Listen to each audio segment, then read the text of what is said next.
Okay, welcome. In this video for Master Computer Science, I'm going to be looking at primary keys and foreign keys in databases. So all relational databases use keys of some sort. You must have a key for every single record in your table. Now, the purpose of your primary key is to separate each record from each other. So you could have an issue, which I've seen in schools I've taught in before, where we had two twins, same name, same address, same date of birth, same postcode.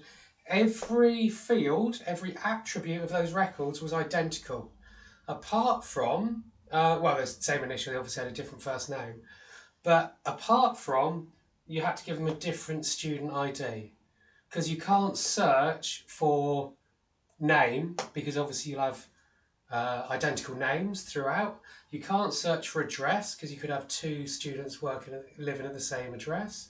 So you have to give everyone a completely unique identifying number. Now, the best way to think of this is if you've got a phone. Now, your phone number is a unique identifying number of that phone. If your phone number is identical to someone else's phone number, then no phone calls will come to the right person. They'll randomly go to one person or another. And that's an example of the importance of having a primary key. Okay. So in this case, we've got, first of all, a student table at the top here. So let's just name that properly. Table student there.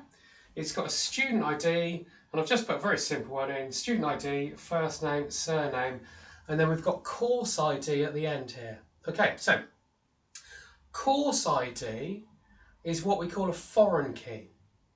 Right, so we've got the primary key is about the data here. The foreign key is about the data we need to know about this student, so Ben Smith and Janet Jones. We need to know what courses they're on. So we've got a separate table over here, which has got all the course information on. Again, really simple example. We've got course ID and course name. So Ben Smith 0321 is the course ID and his foreign key there. 0321 is the course ICT. And Janet Jones, course ID 1037, her course ID here, 1037, is computer science. Okay, so within a table, you'll have primary keys. Relational databases must have relationships, which we'll come on to in a later video. In order to have these relationships work, you have to connect these tables in some way, and you do that by taking the primary key of one of the tables you want to connect, putting it as a field in the other table, and then that allows the database to find that information. Okay.